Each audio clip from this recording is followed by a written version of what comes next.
അപ്പോൾ ഒരു പ്രത്യേക അന്വേഷണ സംഘം എന്നത് സ്വാഭാവികമായും വേണ്ടിവരുമല്ലോ ഷീജ. തീർച്ചയായും ശരത്ത്, അതിലേക്കുള്ള കാര്യങ്ങളൊക്കെ ഉടൻ തന്നെ ഇതുമായി ബന്ധപ്പെട്ടുള്ള കാര്യങ്ങളിലേക്ക് കടക്കുന്നതായിരിക്കും. പക്ഷെ ആദ്യ പരിഗണന എന്ന് പറയുന്നത് ജയിൽ ചാടിയ പ്രതിയെ കണ്ടെത്തുക എന്നുള്ളതാണ്. അതിന്റെ ഭാഗമായി തന്നെ അതാണ് ഷീജ ഞാൻ പറഞ്ഞത്, ഈ ഗോവിന്ദചാമിയെ കണ്ടെത്താൻ വേണ്ടുന്ന പ്രത്യേക അന്വേഷണ സംഘം എന്നുള്ളതാണ്. അല്ലാതെ അവിടുത്തെ എങ്ങനെ ജയിൽ ചാടി എന്നുള്ളതല്ല, ഗോവിന്ദചാമിയെ കണ്ടെത്തുക എന്നുള്ളതാണ് ആദ്യത്തെ ലക്ഷ്യം.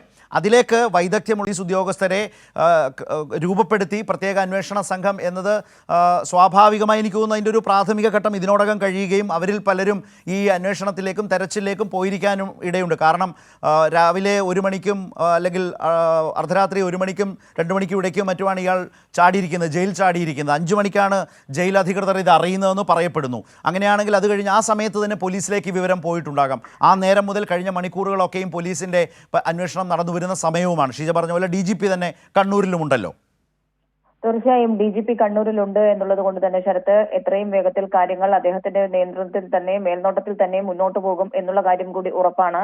ഇപ്പോൾ ഏതായാലും ശരത്ത് സൂചിപ്പിച്ചതുപോലെ തന്നെ ഗോവിന്ദചാമിയെ കണ്ടെത്തുന്നതിന് വേണ്ടിയിട്ടുള്ള പ്രത്യേക അന്വേഷണ സംഘം പല ഭാഗങ്ങളിലായി തിരിഞ്ഞുള്ള തെരച്ചിൽ ഇതിനകം ആരംഭിച്ചു കഴിഞ്ഞിട്ടുണ്ട്.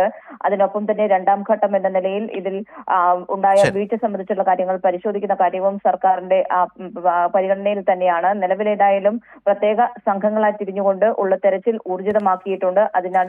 അതിനൊപ്പം തന്നെ സംസ്ഥാന പോലീസ് മേധാവി തന്നെ കണ്ണൂരിൽ നിന്ന് ഇതിന് വേണ്ട മേൽനോട്ടം കൂടി നൽകുന്നു എന്നുള്ളതാണ് ഇപ്പോൾ മുഖ്യമന്ത്രിയുടെ നിർദ്ദേശത്തിൽ നിന്നും വ്യക്തമാകുന്നത്. ശരത്ത്, ശരി, ഷീജയാണ് വിവരങ്ങൾ തിരുവനന്തപുരത്ത് നൽകിയത്.